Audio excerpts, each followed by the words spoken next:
तो ये शरीर भगवान देवादिदेव महादेव ने हमको प्रदान किया है,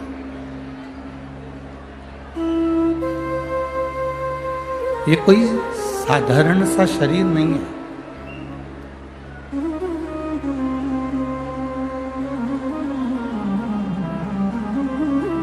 तिरासी लाख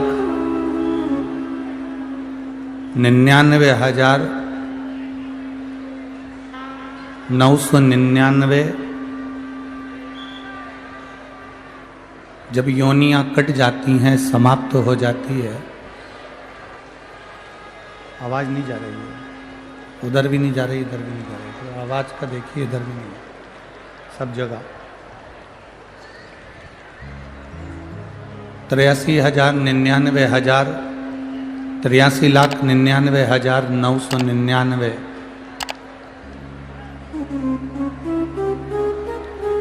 जब हमारी योनियां कट जाती हैं,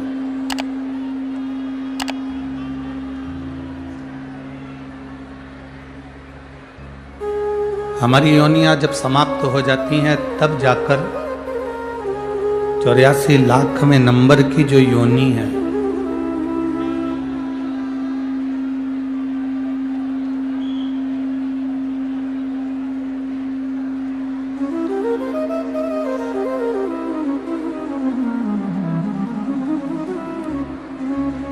तब जाकर 84 लाख में नंबर की जो योनि है, वो मानव की देह है,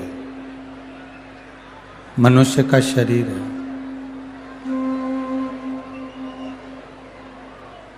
अब इतनी योनियां काटने के बाद जो मानव का शरीर मिला है, मानव की देह मिली है,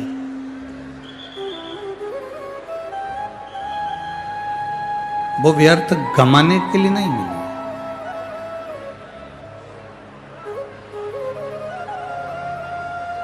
ये मानव की जो शरीर मिला,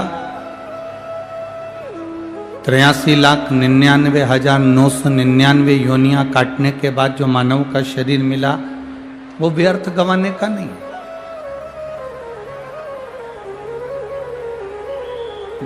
एक तो मिला बड़ी मुश्किल से, अथक प्रयास करा गया, तब जाकर ये शरीर मिला, और वो शरीर ऐसे ही चला जाए, माटी में मिल जाए, तो कोई मतलब का नहीं।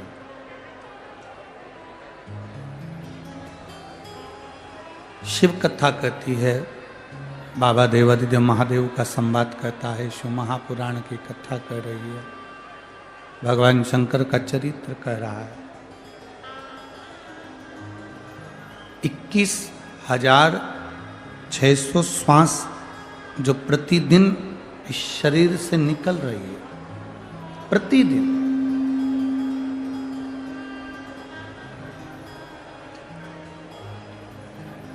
उस 21,600 श्वास जो प्रतिदिन शरीर से निकल रही है, प्रतिदिन शरीर से आना जाना कर रही है, उस 21,600 श्वास में से कुछ श्वासें, 21,600 श्वास में से कुछ श्वास ऐसी होना चाहिए जो भगवत भजन की हो।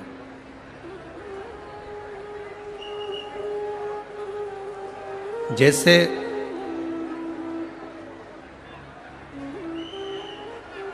घर में जो बुजुर्ग माँ होती है, घर में जो बूढ़ी माँ होती है, जो सास होती है,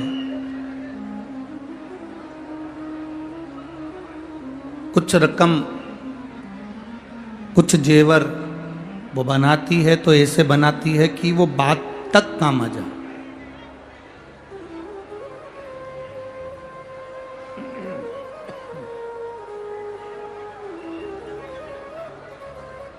घर की एक बुजुर्ग माँ अगर कोई जेवर बनवा रही है, तो वो ऐसे बनवाती है कि वो बात तक काम आए, आखिरी तक वो जेवर जो उसने बनवाए हैं अपनी बहू को, अपने पोता बहू को वो चढ़ा सके, वो काम में आ जाए। बचपन, जवानी, अधेड़ी, बुढ़ापा,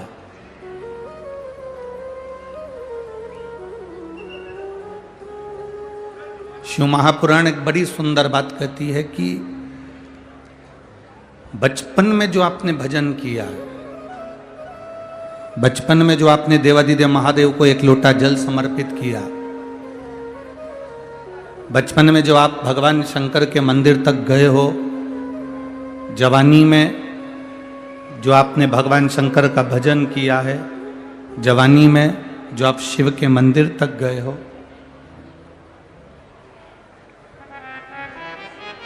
जैसे बचपन जवानी में भजन किया जाता है, तो वो भजन बचपन जवानी में एक लोटा जल अगर शिव जी को समर्पित किया जाता है तो वो एक लोटा जल बचपन जवानी में जो तुमने भगवत नाम का कीर्तन करा, राम नाम, कृष्ण नाम, शिव नाम, विट्ठल, पांडुरंगा, हरि विट्ठल, जो तुमने भजा है, भगवान का जो भजन किया, वो तुम्हारा भजन कभी भी बूढ़ा नहीं होता। तुमने जो बचपन और जवानी में जो भजन किया, वो भजन तुम्हारा कभी बूढ़ा नहीं होता।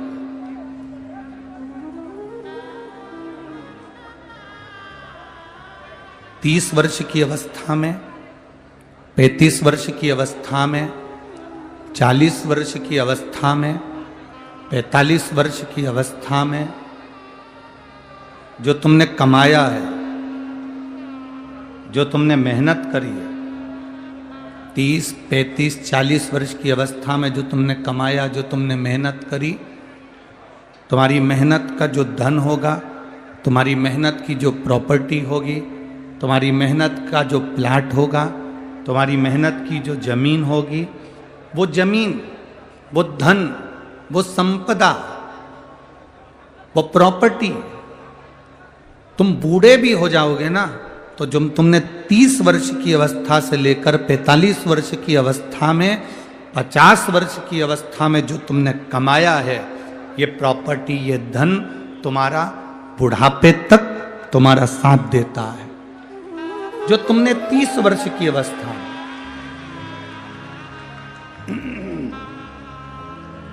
जो तुमने 30 वर्ष की अवस्था में, 35 वर्ष की अवस्था में, 40 वर्ष की अवस्था में जो तुमने कमाया, वो तुम्हारा बुढ़ापे तक, आखिरी की श्वास तक तुम्हारा साथ देता है, आखिरी श्वास तक।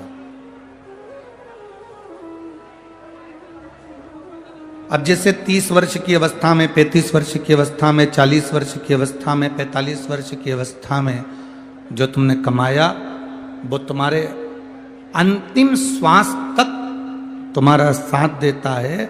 उसी तरह जो तुमने 15 वर्ष की अवस्था में, 7 वर्ष की अवस्था में, 9 वर्ष की अवस्था में, 8 वर्ष की अवस्था में, 6 वर्ष की अवस्था में, 5 वर्ष की अवस्था में, 40 वर्ष की अवस्था में, 30 वर्ष की अवस्था में, 25 वर्ष की अवस्था में जो तुमने अपने बाल्य अवस्था से लेकर जवानी की अवस्था तक जो तुमने भगवान का भजन किया, जो तुमने स्मरण किया, जो तुमने दान किया, जो तुमने राम नाम, कृष्ण नाम का जाप किया, जो तुमने एक लोटा जल देवादिदेव महादेव को समर्पित किया, जैसे जवानी में कमाया गया धन बुढ़ापे तक काम देता है, जवानी में खरीदी गई प्रॉपर्टी मरते दम तक, आखिरी तक काम दे जाती है, उसी तरह जवानी में किया गया भजन, बचपन में किया गया भजन तुम्हारे अंतिम क्षण तक तुम्हारा साथ दे जाता है। आखिरी श्वास, अंतिम क्षण तक, अंतिम श्वास तक, अंतिम पल तक तुम्हारा साथ देता है। कई लोग कहते हैं गुरुजी भजन करने की कोई उम्र हो,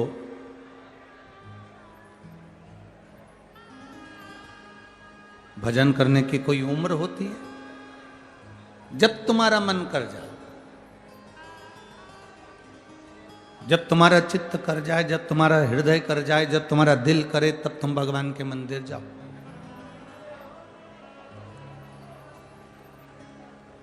कई माताएं कहती हैं मैं रोज सवेरे 10 बजे भगवान शंकर, आवाज पकड़ रहा है,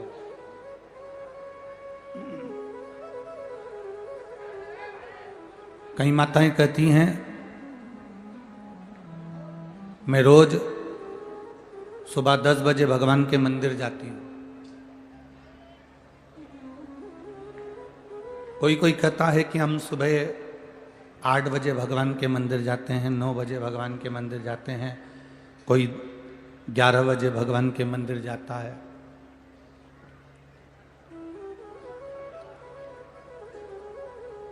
और कई माताएं कहती हैं हम 10 बजे नहीं जा पाए तो फिर हम मंदिर नहीं जा पाते। शिव महापुराण की कथा में एक बड़ी सुंदर बात लिखी है, अगर आपने स्मरण करा हो, उमा खंड को अगर पढ़ा हो तो पार्वती खंड में, उमा खंड में एक बात आती है, बड़ी सुंदर आती है। रोज 10 बजे तुम मंदिर जाते हो, रोज 9 बजे तुम मंदिर जाते हो, रोज 11 बजे तुम मंदिर जाते हो, रोज सवेरे 8 बजे मंदिर जाते हो। पार्वती खंड कहता है, उमा खंड कहता है, कभी कभी हफ्ते 2 हफ्ते में अपना समय बदल कर भगवान के मंदिर जाया करो। हफ्ते 2 हफ्ते में ऐसा समय निकालो कि हमें अपना समय चेंज करना, अपना समय बदलना। क्या होगा उससे? जो दुकान जाने वाले हैं उन दुकान जाने वालों से हम निवेदन करेंगे, जो ऑफिस जाने वाले हैं वो ऑफिस जाने वालों से निवेदन करेंगे, जो कहीं ना कहीं किसी ना किसी जगह पर नौकरी करते हो, धंधा करते हो, बिजनेस करते हो, काम करते हो, फैक्ट्री जाते हो, कार्य करते हो, तुम्हारा जाने का समय 10 बजे है।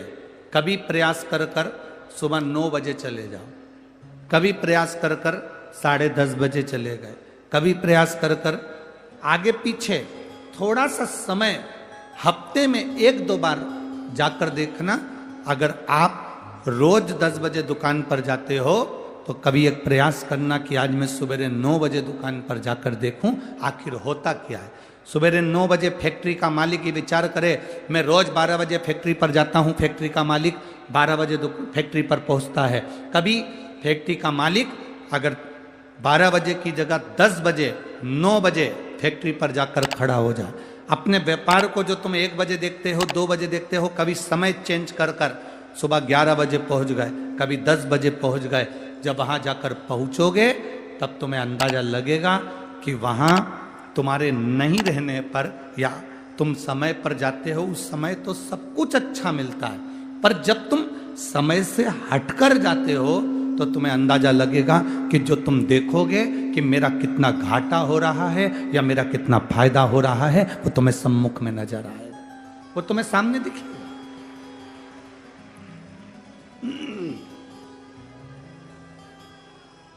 वो तुम्हारे सामने नजर आने लगेगा। शिव कथा कहती है, भगवान शंकर का संवाद कह रहा है, शिव महापुराण की कथा कह रही।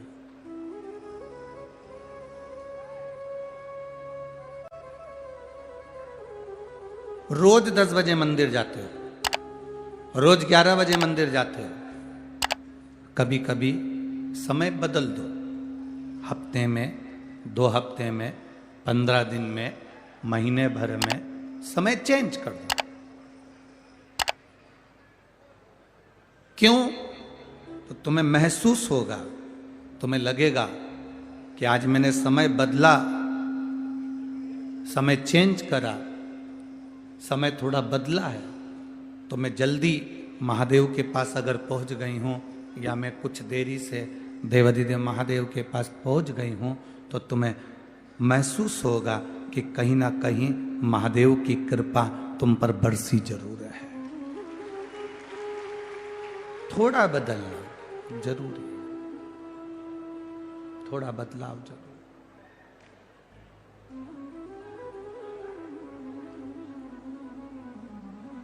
जाओ शिव के मंदिर, रोज जाओ, भगवान के दरवाजे पर रोज पहुंचो, प्रतिदिन जाओ, पर महीने भर में, हफ्ते भर में 1-8 दिन आगे पीछे थोड़ा चेंज करो।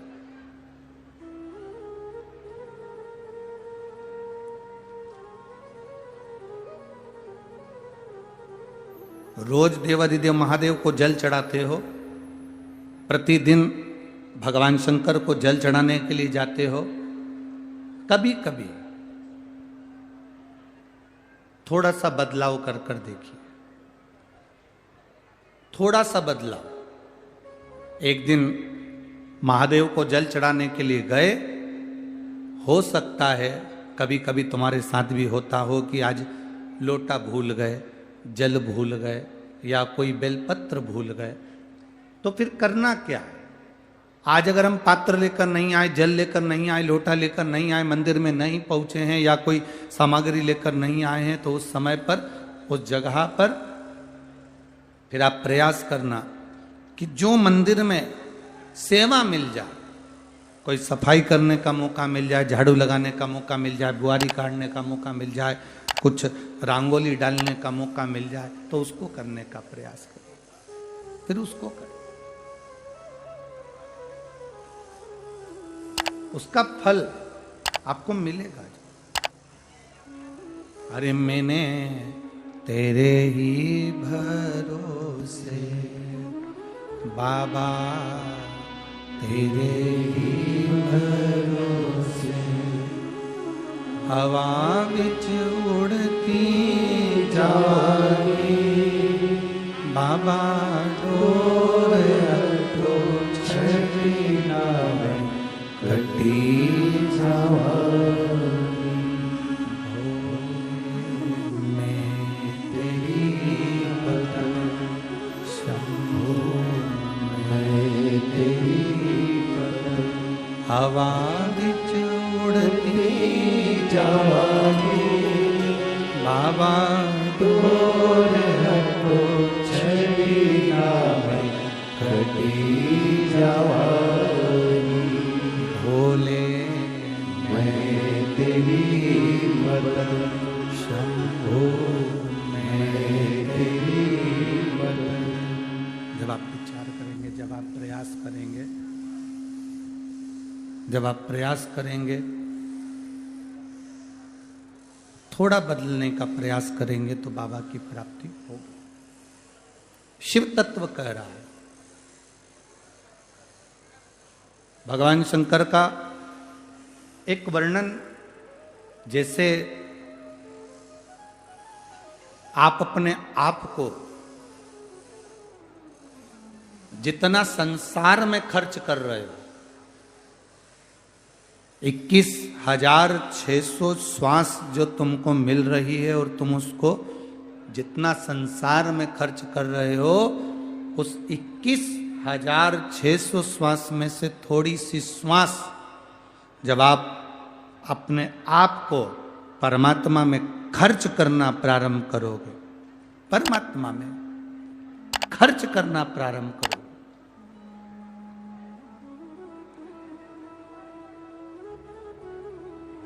अपनी 21,600 श्वास में से कुछ श्वास जब आप परमात्मा में खर्च करेंगे, मंदिर जाना, शिवालय जाना, देवालय जाना, कोई परमार्थ का कार्य करना,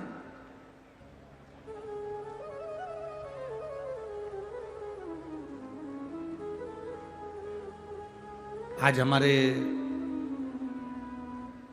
ललित महाराज कह रहे थे, गुरुजी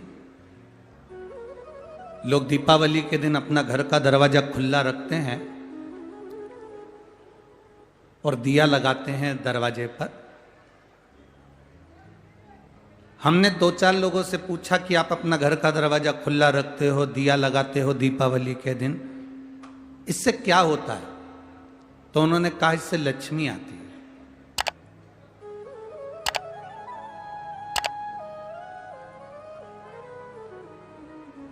अगर दरवाजा खुला रखने से और दरवाजे पर दिया लगाने से लक्ष्मी घर में आ सकती है क्या? तुम ईमानदारी से बोलो जरा। दरवाजा खुला रखना और दीप लगाना, ये दोनों अलग अलग क्रम है। जिसने दिल से कभी शिव महापुराण की कथा सुनी होगी वो जानता है, दरवाजा खुला रखना और दीप जलाना, लोग कहते हैं दीपावली के दिन दरवाजा खुला रखो, दिया दरवाजे पर लगाओ, लक्ष्मी आएगी। शिव महापुराण की कथा एक बड़ी सुंदर बात कहती है, दरवाजा खुला रखने से मतलब है कि कोई तुम्हारे यहाँ अतिथि आए, कोई तुम्हारे घर में बुजुर्ग आए, कोई तुम्हारे घर में बड़ा आए, कोई तुम्हारे घर में दरवाजे पर कोई पहुंचे, उसके लिए तुम्हारा दरवाजा हमेशा खुला रहना चाहिए। और कोई अगर तुम्हारे दरवाजे से कोई निकल कर जा रहा है जिसको जरूरत है तुम्हारे दिव्य ज्ञान के प्रकाश की, दरवाजे पर दीप जलाने का मतलब है कि किसी को तुम्हारे प्रकाश की जरूरत हो, तुम्हारी जरूरत हो। दीप जलाने का मतलब है तुम्हारे दरवाजे पर दिया जलाना, मतलब तुम्हारे द्वार पर कोई आया और उसको तुम्हारी जरूरत है, तुम्हारे प्रकाश की जरूरत है। केवल दरवाजा खुला छोड़कर अंदर बैठकर माला जप रहे हो और सोच रहे हो लक्ष्मी जी आ जाएगी, तो लक्ष्मी नहीं आएगी। दरवाजा खुला रखने का मतलब है कि आपकी मेहनत, आपकी लगन और आए हुए अतिथि का सम्मान अगर आप कर रहे हो और तुम्हारे दरवाजे पर ज्ञान का अगर दीप जला हुआ है तो लक्ष्मी जरूर प्रवेश करेगी, लक्ष्मी जरूर प्रवेश करेगी। जब व्यक्ति अपना ही भला सोचता है, जब व्यक्ति केवल अपने भले के लिए कुछ ना कुछ करता रहता है तो लक्ष्मी प्रवेश नहीं करती। आप दूसरे के लिए जीना सीखो, आप दूसरे के लिए कुछ अच्छा करना सीखो, आपको सुख का अनुभव हो जाए।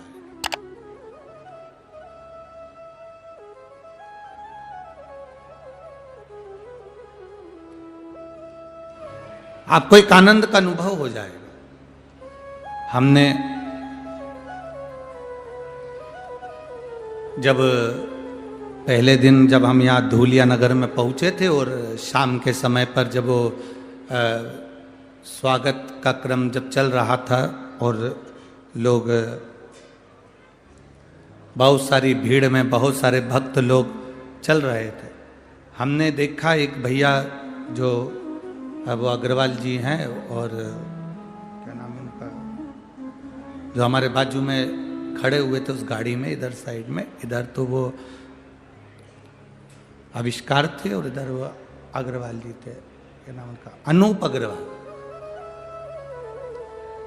तो हम देख रहे थे, उन्होंने कई लोगों को इशारा करा, वो आए, प्रणाम करे, चले गए। फिर उन्होंने किसी को बुलाया, फिर उन्होंने प्रणाम करा, फिर चले। फिर उन्होंने किसी को बुलाया, उन्होंने प्रणाम करा, चले। अर्थात जो दूसरे के लिए प्रयास करता है, जो दूसरे के लिए जीता है, तो परमात्मा भी उस पर एक ना एक दिन कृपा जरूर करता है, निश्चित।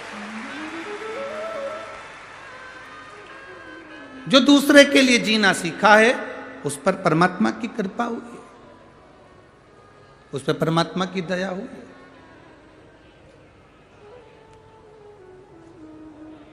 दीप लगा देना दरवाजे पर, मतलब इसका मतलब है कि हम दूसरे के लिए जीना सीखें, हम दूसरे के लिए कुछ करना सीखें, केवल स्वयं के लिए नहीं। जब हम अपनी श्वासों को, अपने आप को परमात्मा पर खर्च करते हैं, हम अपना समय जब परमात्मा को देते हैं, हम अपनी 21,600 श्वास जब परमात्मा पर खर्च करते हैं, तब दुनिया के लोग गूगल में आपको सर्च करते हैं कि आखिर अपनी श्वास परमात्मा को दे कौन रहा है। जिसने भगवान को समय दिया, जिसने भगवान के लिए अपने आप को पूरा खर्च कर दिया, दुनिया ने सर्च उसी को करा। वो खोजते हैं गूगल पर, वो देखते हैं।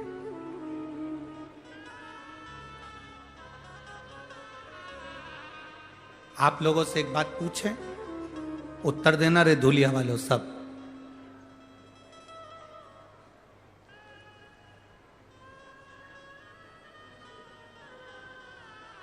आज के जमाने में मकान बनाना कठिन है क्या? जम के बोलो जरा। नहीं है। बैंक से लोन लो, बना लो। बोलो सही है कि गलत है? आज के जमाने में 2 व्हीलर गाड़ी लाना, 4 व्हीलर गाड़ी लाना सरल है कि कठिन है? मकान बनाना कठिन तो नहीं, सरल है। गाड़ी लाना कठिन है कि सरल है? सरल है। लोन लो, लिया।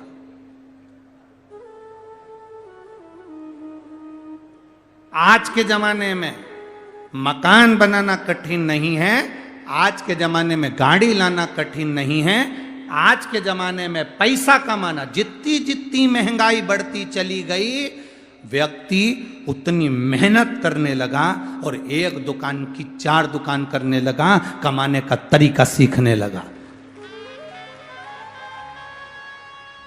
स्वयं अपने आप पर आत्मनिर्भर बना है।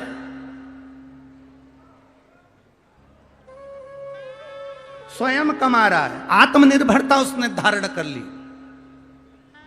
आज के जमाने में मकान बनाना कठिन नहीं है, आज के जमाने में गाड़ी लाना कठिन नहीं है, आज के जमाने में सेठ बनना, अमीर बनना कठिन नहीं है।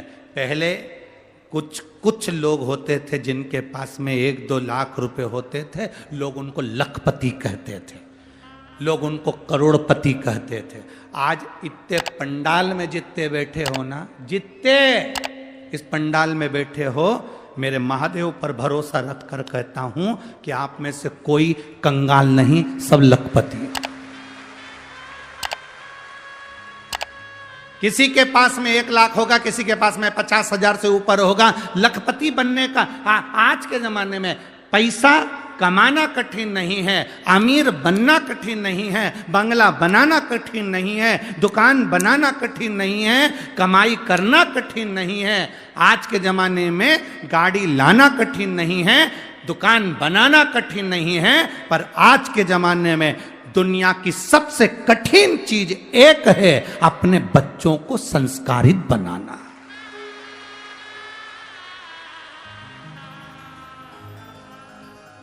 अच्छे अच्छे धनपति के बेटे जिनके पास में करोड़ों का धन है, उनके बेटे भी मय खाने में और होटल में पड़े मिलते हैं, मय खाने में और होटल में पड़े मिलते हैं।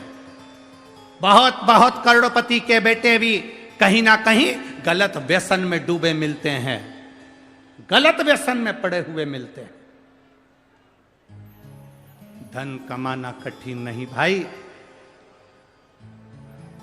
सेठ बनना कठिन नहीं, अमीर बनना कठिन नहीं, दुकान बनाना कठिन नहीं, मकान बनाना कठिन नहीं, जेवर बनाना कठिन नहीं, प्रॉपर्टी खरीदना कठिन नहीं, पर दुनिया का सबसे कठिन काम है कि अपनी जो जिंदगी की पूंजी है, अपनी जो औलाद है, अपने जो बच्चे हैं, इनको संस्कारित बनाना, ये दुनिया का सबसे कठिन काम है, सबसे कठिन।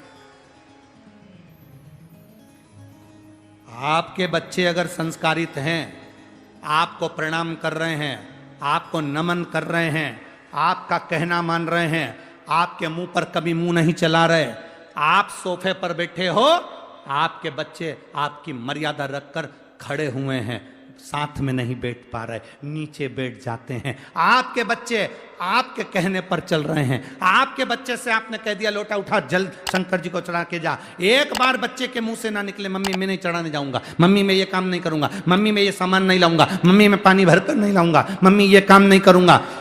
अगर आपके बच्चे आपके कहने पर चल रहे हैं, आपके बच्चे आपका कहना मान रहे हैं, आपके बच्चे अगर संस्कारित हैं, तो दुनिया के सबसे बड़े अमीर अरबपति आप हैं। दुनिया के सबसे बड़े अमीर अरबपति आप हैं। और अगर आपके बच्चे आपके विपरीत में चल रहे हैं, बच्चों से कहा गलत जगह मत जाओ, नहीं मानते, गलत संगत में मत पड़ो, नहीं मानते, बच्चे सुनते नहीं हैं, भाई बहुत कठिन है, बहुत कठिन।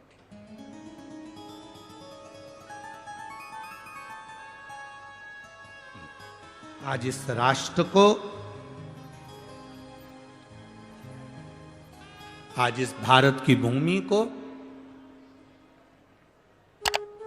आप कुछ दें ना दें, पर इतना निवेदन जरूर है कि अपने बच्चों को संस्कार दें।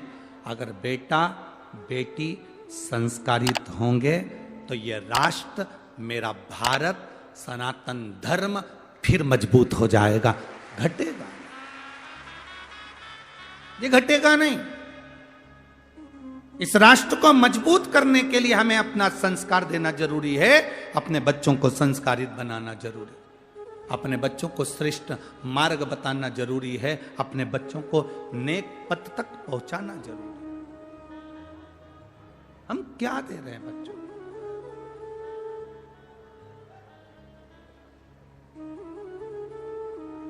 हम एक पत्र लाना भूल गए, जहां हम चेतन जी मंडोरा जी के यहाँ हम रुके हुए हैं। तो जिस कक्ष में हम रुके हुए हैं उस कक्ष में वो पत्र रखा हुआ है। एक माँ ने उस पत्र में लिखा, अगर वो यहाँ बैठी हो तो खड़ी हो सकती है। उस पत्र में उसने लिखा, मेरा पति कभी भगवान को नहीं मानता था,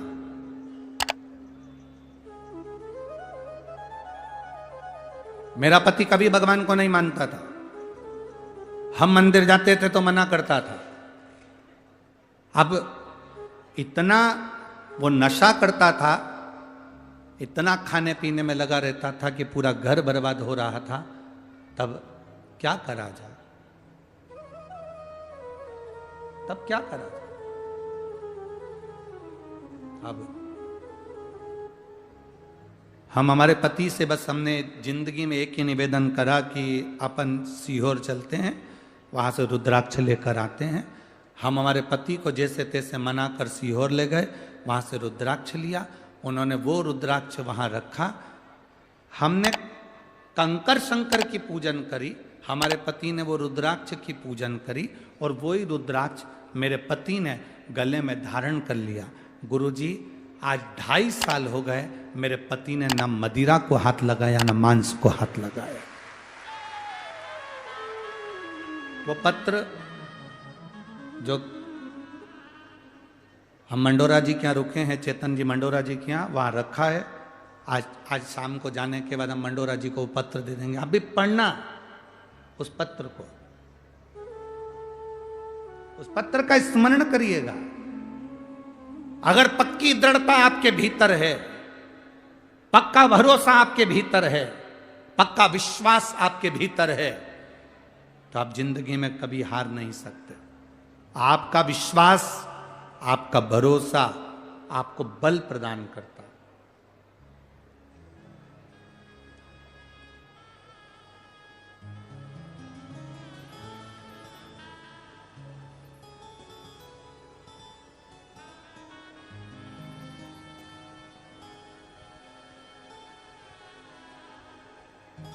ये दादा बाबू भूसे जी ने जो कथा मालेगांव में कराई थी, वो कथा, परभणी वाले सांसद जी ने जो कथा कराई थी वहाँ की कथा, ये धूलिया की कथा, आकोला की कथा, और भी जहाँ जहाँ कथा आप लोग अगर टीवी पर देखते होंगे तो हमारे यहाँ पर माइक पर आशीष जी कभी ज़्यादा नाम नहीं बोलते कि यह माल्यार्पण करने आएंगे, वो माल्यार्पण करने आएंगे। थोड़े बहुत नाम 2, 4, 8 जो रहते हैं वो मूल बोल देते।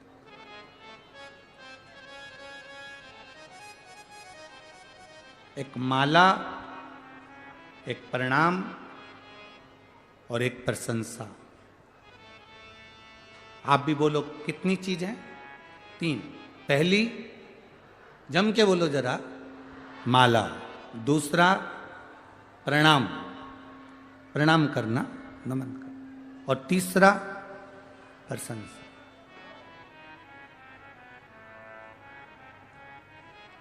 ये 3 चीजें जिसको बहुत अच्छी लगती है,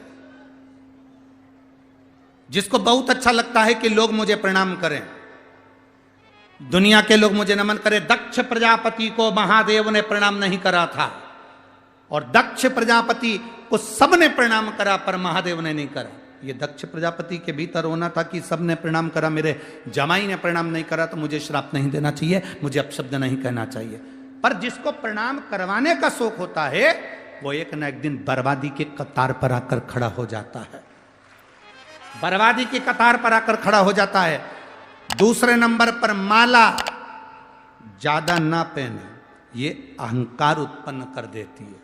इसलिए कोई माला देता भी है तो उस माला को आपको समर्पित है, ये माला अहंकार उत्पन्न कर देती है। तीसरे नंबर पर अधिक प्रशंसा, किसी व्यक्ति की बहुत प्रशंसा करो, वो अभिमान उत्पन्न कर देती है। माला के चक्कर में तो बहुत झगड़े भी होते हैं महाराज, आज की, अब तो नहीं होते, अब तो हमारे यहाँ ज़्यादा माला का अर्पण का ज़्यादा रखते नहीं हैं। और आप लोग तो इतने समझदार हैं धुलिया वालों कि जिन्होंने कोई लंबी लिस्ट यहाँ आशीष जी को नहीं देते कि इनको बुलाओ कि उनको बुलाओ को, तो 2 घंटे तक ये काम टूट जाए। बहुत इसी को समर्पण कहते हैं। और मैं धन्यवाद दूंगा पूरी धुलिया की टीम को, साधुवाद है, आप साधुवाद था। नहीं तो माला के चक्कर में तो बहुत लफड़े होते हैं। हमारी 20-22 साल पहले कथा थी नर्मदा जी के तट पर, कजलास के पास में।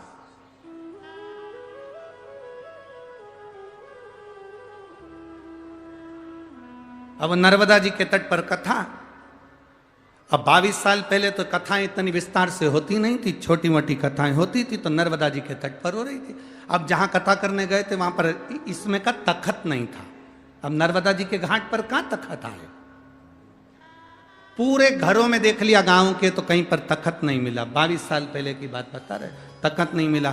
तो किसी ने किसी गांव वाले से कह दिया, भैया एक काम करो, अब नर्मदा जी के तट पे कथा करना है, और सियोर वाला महाराज आया है कथा करने के लिए 22 साल पहले हैं, अब तखत नहीं है। तो किसी ने कह दिया चिंता मत करो, मैं अपनी ट्राली लगा दूंगा। क्या लगा देंगे, बोलो बोलो जम के बोलो। ट्राली लगा देते हैं।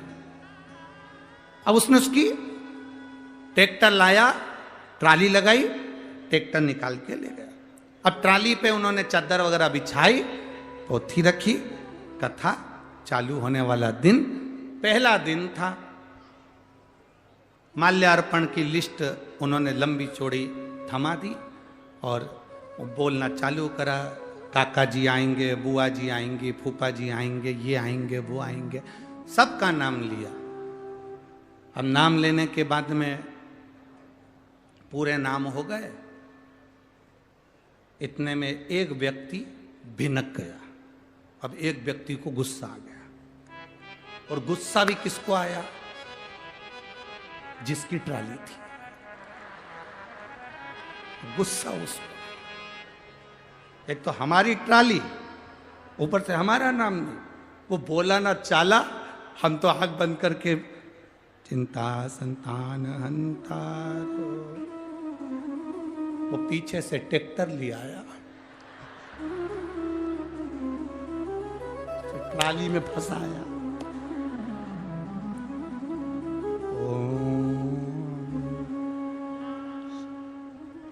ट्रैक्टर चालू करा,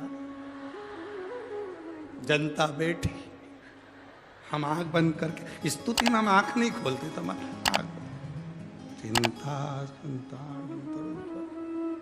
उसने तो ट्रैक्टर चालू करा और नर्मदा जी में बीच में पानी में ले जाके खड़ा कर। अब नर्मदा में बालू रेत, इतना पानी, तो उसने बीच में खड़ा कर। अब हमारी आंख खोली तो चारों तरफ पानी पानी। हमने सोचा भाई नरम दे यार, बड़ी कृपा कर दी तूने। हम रोज कहते थे नर्मदे हर 5 बजे घर, आज तो 15 मिनट में ही पहुंचा दिया घर, बड़ी कृपा कर। हुआ क्या कि जिसकी ट्राली थी उसको माला पहनाने का नाम नहीं आया, इसलिए वो अपनी ट्राली लेके नर्मदा जी में ले गया। अब सारे गांव के लोगों ने हाथ पैर जोड़े, भैया ट्राली वापस लेके चलो, तो कथा चालू हुआ। फिर ट्राली खड़ी करी, उसका नाम बोला, तब माला पिनाई, तब कथा चालू। अच्छा हुआ वो तो यहाँ ट्राली नहीं लगाई, नहीं तो ताप्ती में छोड़ी आते ले। अब माला, प्रणाम और प्रशंसा, इन 3 से बच लो। इन 3 से जितना बच सकते हो बचो, जितना बचोगे उतना सुख पाओगे। जितना बचो। और माला से अगर प्रेम करना है तो फूल की माला से प्रेम मत करो, अगर माला से प्रेम करना है तो रुद्राक्ष और तुलसी की माला से प्रेम करो। जिसने रुद्राक्ष और तुलसी की माला से स्नेह कर लिया, जिसने रुद्राक्ष और तुलसी की माला को अपने हृदय में धारण कर लिया, वो जिंदगी में परमात्मा को अपने करीब में लेकर आए। फूल की माला अहंकार को करीब में लाती है और तुलसी और रुद्राक्ष की माला मेरे परमात्मा को आपके करीब में लेकर आ जाती है। वो माला इस चित्त वृत्ति को परमात्मा में जिसने लगाया उसकी जिंदगी सार्थक हुई। कल कथा चल रही थी, कथा में अपन श्रवण कर रहे थे, लक्ष्मी जी का मन भगवान नारायण की बात में नहीं आया। लक्ष्मी जी का मन जो अश्वमेध यज्ञ का अश्व कुछ देर के लिए जो बैकुंठ में आया था, स्वर्ग में आया था, उस अश्वमेध यज्ञ के अश्व को लक्ष्मी जी देख रही थी। उस अश्वमेध यज्ञ के अश्व को लक्ष्मी जी देख रही। भगवान नारायण के नेत्र खुले और नेत्र खुलते से भगवान नारायण ने देखा कि लक्ष्मी जी का ध्यान मेरे प्रश्न पर नहीं है, लक्ष्मी जी का ध्यान मेरे संवाद पर, मेरे बोलने पर नहीं है। लक्ष्मी जी का ध्यान तो एक घोड़े पर बना हुआ है, अश्व पर बना हुआ है। लक्ष्मी जी का ध्यान तो एक अश्व पर, एक घोड़े पर है। आप कथा में बैठे हो, आप कथा में विराजमान हो, आपका ध्यान परमात्मा में है तो परमात्मा कृपा करता है। ध्यान हट गया परमात्मा से, तुम्हारा मन, तुम्हारा चित्त हटा, डोर टूटी। यहां इतने लोग आए हैं कथा सुनने के लिए। आज पंडाल फिर बढ़ाए गए, पीछे और पंडाल लगाए गए, साइड में भी बढ़ाए हैं, उधर भी बढ़ाए हैं। पर पंडाल बढ़ाने वाला भी कितना बढ़ाए, रोज बढ़ाता है, उससे ज्यादा तो तुम आ जाते हो।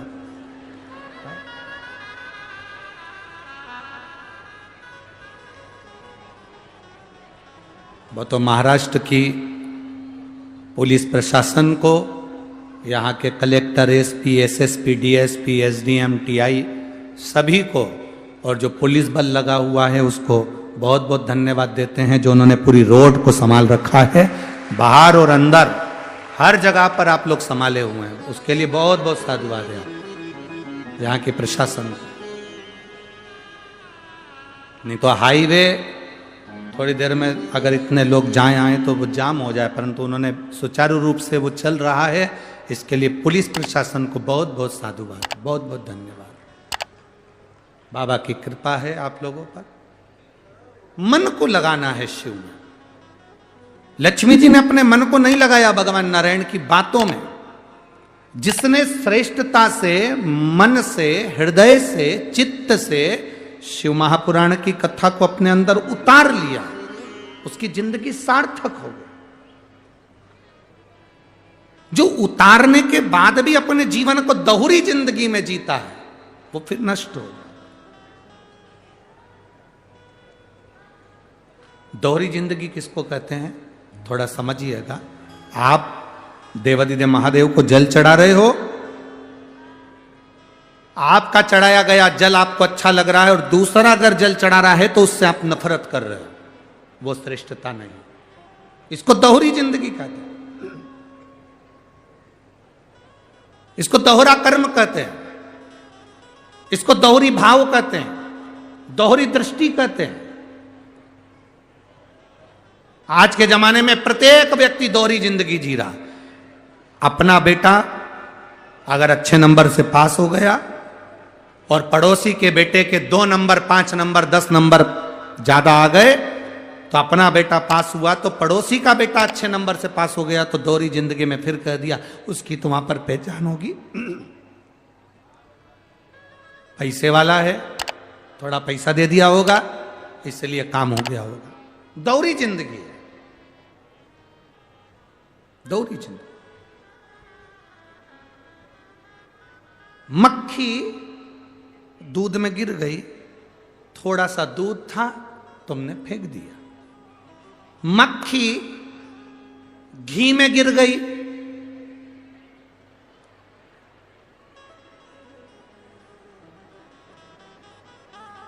धुलिया वालों 5 किलो घी में मक्खी गिर जाए, फेंक दोगे? नहीं, मक्खी को फेंक दोगे, पर घी को। है ना दोहरी जिंदगी। दूध में गिरी, दूध फेंक दिया, पानी में गिरा, पानी फेंक दिया, खीर में गिरी, खीर फेंक दी, रबड़ी में गिरी, रबड़ी फेंक दी, हलवे में गिरी, हलवा फेंक दिया, घी में गिर गई, घी नहीं। दोहरी जिंदगी। हमारा पूरा जीवन दोहरी जिंदगी में चलता है, दोहरी जिंदगी। दामाद अच्छा मिल जाए, मेरी बेटी को साथ लेके चलता है।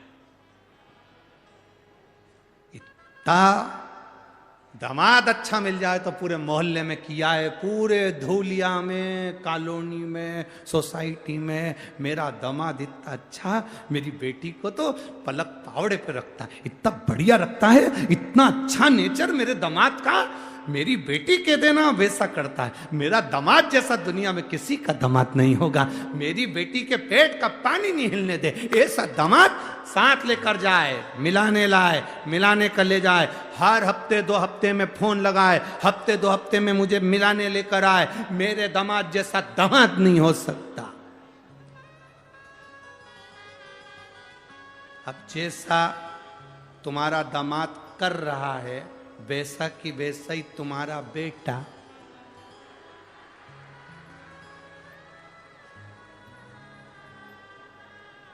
तुम्हारी बहू के साथ करे, तो तुम 2-4 जगह जाकर के, क्या उसकी मां के यहां गई थी, जरूर कुछ करवा के लाई।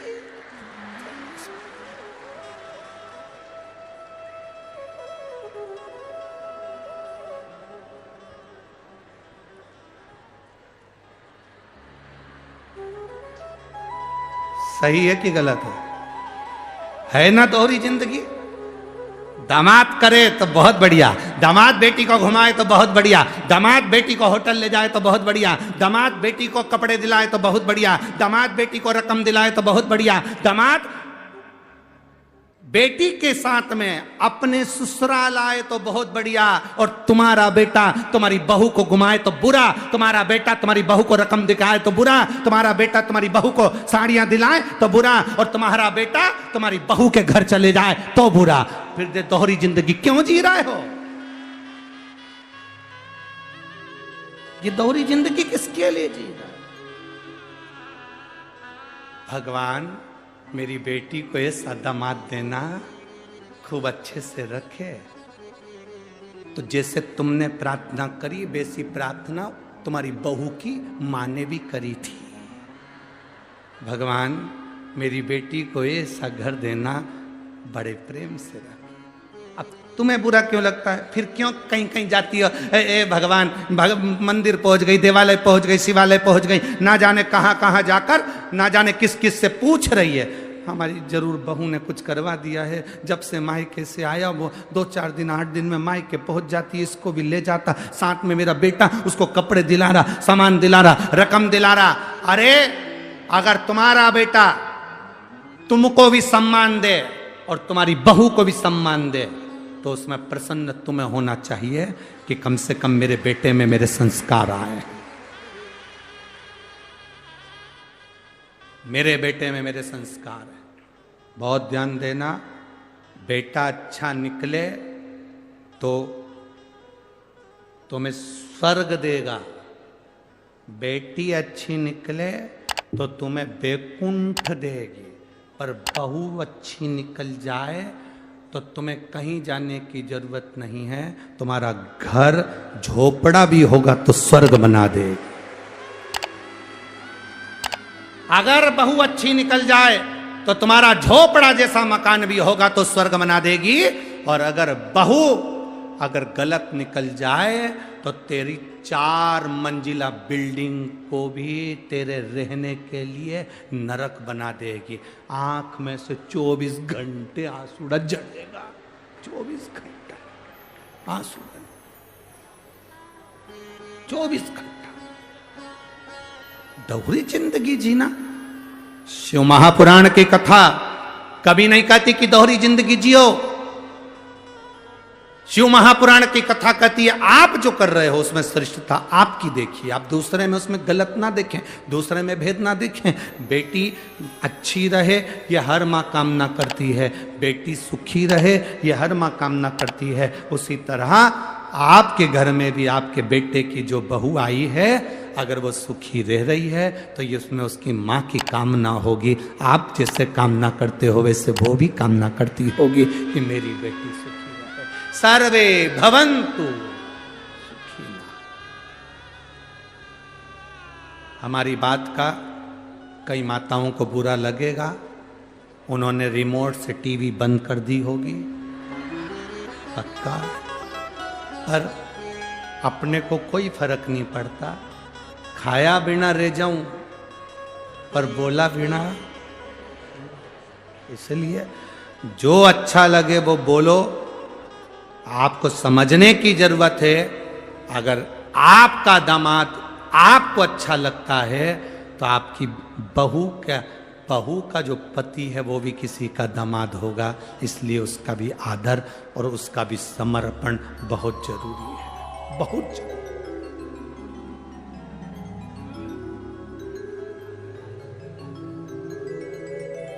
बहुत जरूरी। महाराज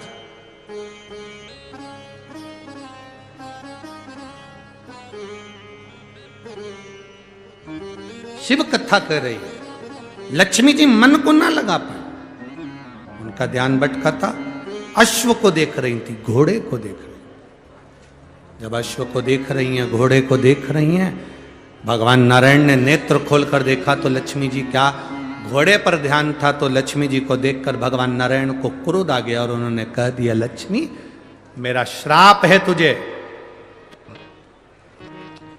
अपने पति के साथ बैठने पर भी तू घोड़े पर ध्यान दी है, इसलिए मृत्यु लोक में तू अश्वी बनकर घोड़ी बनकर तुझे जन्म लेना पड़ेगा, अश्वी बनना पड़ेगा, तुझे घोड़ी बनकर जन्म लेना पड़ेगा, मृत्यु लोक में तुझे जाना पड़ेगा। लक्ष्मी जी की आंख में जल भर गया, आपने मुझे श्राप दे दिया। भगवान नारायण कहते हैं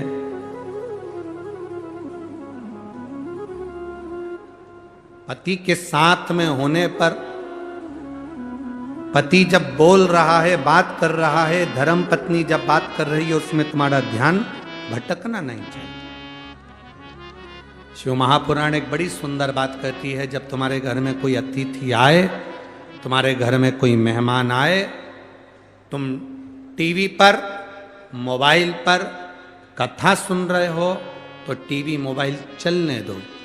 यदि तुम्हारे घर में कोई अतिथि आए, मेहमान आए और तुम टीवी पर मोबाइल पर कोई एडवर्टाइज देख रहे हो, कोई सीरियल देख रहे हो, कोई नाटक देख रहे हो, कोई न्यूज़ सुन रहे हो, तो भले टीवी बंद कर दो और अतिथि का आदर करो, सम्मान करो।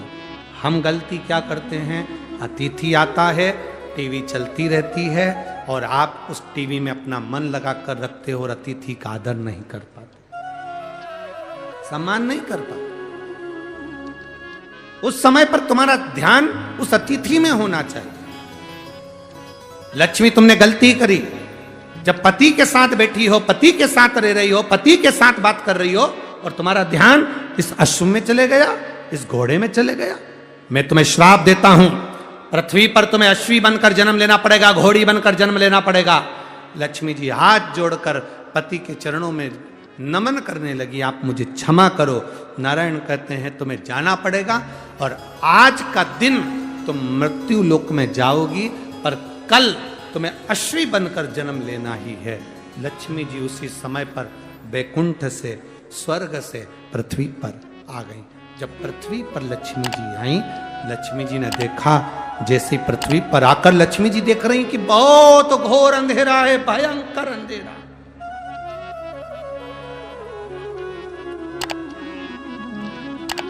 आज लक्ष्मी जी पृथ्वी पर आई, घोर अंधेरा, अमावस्या की रात्रि है, भयंकर रात्रि, चारों तरफ अंधेरा ही अंधेरा।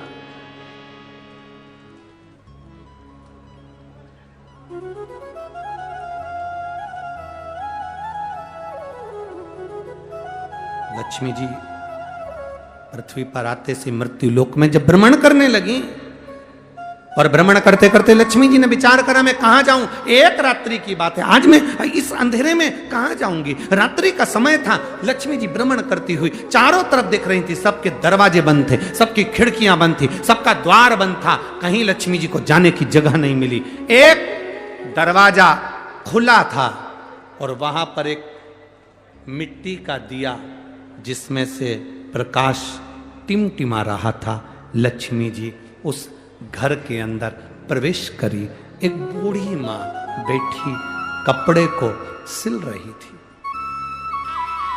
बूढ़ी मां वस्त्र बना रही थी।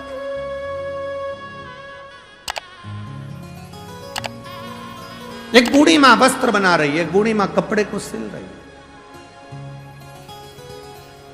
अब लक्ष्मी जी अंदर जाकर बूढ़ी माता को नमन किया, प्रणाम किया। लक्ष्मी जी ने कहा मां, क्या मैं एक रात्रि आपके यहां रुक सकती हूं? बूढ़ी मां काम में लगी हुई थी, उसने गादी बिछा दी, एक तकिया दे दिया और लक्ष्मी जी को पहचानी नहीं। इतना कहा बहन आप आराम करो, आप रुको, आप रहो। मां मुझे भूख लग रही है। भूख लग रही है? कपड़ा छोड़कर मां, कपड़ा छोड़कर मां, कपड़े को छोड़कर मां उस माता लक्ष्मी को पहचानी नहीं, पर एक स्त्री के लिए भोजन ढूंढने के लिए गई। पर घर इतना साधारण सा था, बड़ी गरीब परिस्थिति का था, भोजन जितना बनाया था वो समाप्त हो चुका।